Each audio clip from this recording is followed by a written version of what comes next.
Pope Leo XIV Angelus on this Sunday, 21st of September 2025, from St. Peter's Square. Dear brothers and sisters, happy Sunday. The parable that we hear in today's Gospel, Luke chapter 16, verse 1 to 13, makes us reflect on our use of material goods and, in general, how we administer the most precious good of all, our very life. In this story, we see a steward summoned by the rich man for an accounting of his management. Here, we are presented with an image that communicates something important. We are not the masters of our lives or of the goods we enjoy. Everything has been given to us as a gift by the Lord, who has entrusted this endowment to our care, our freedom, and our responsibility. One day, we will be called to give an account of how we have managed ourselves, our possessions, and the earth's resources before both God and humankind, before society, and especially before those who will come after us. The steward in this parable had, up to this point, sought only his own profit.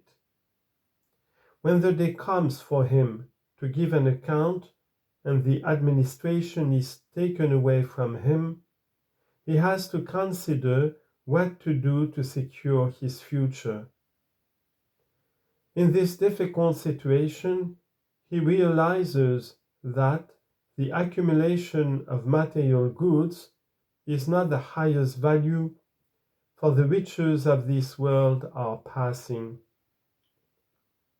Then he has a brilliant idea. He calls the debtors and cuts their debts, renouncing the portion that would have gone to him. In this way, he loses material wealth, but gains friends who will be ready to help and support him. Taking this cue from the story, Jesus exhorts us: make friends for yourselves by means of dishonest wealth, so that when it is gone, they may welcome you in the eternal homes.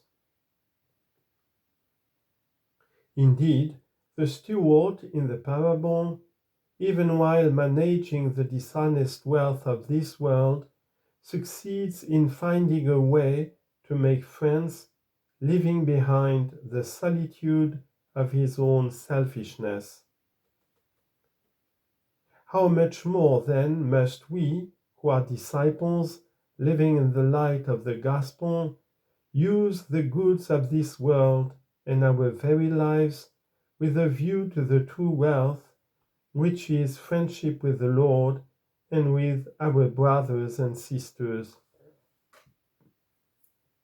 Dear friends, the parable invites us to ask ourselves, how are we managing the material goods, the resources of the earth, and our very lives that God has entrusted to us? We can follow the way of selfishness, placing wealth above all else, and thinking only of ourselves. But this isolates us from others and spreads the poison of competition, which often fuels conflict. Or we can recognize everything we have as a gift from God, to be managed and used as an instrument for sharing, to create networks of friendship and solidarity, to work for the common good, and to build a world that is more just, equitable, and fraternal. Let us pray to the Virgin Mary that she may intercede for us and help us to be faithful stewards of what the Lord has entrusted to us, administering it with justice and responsibility.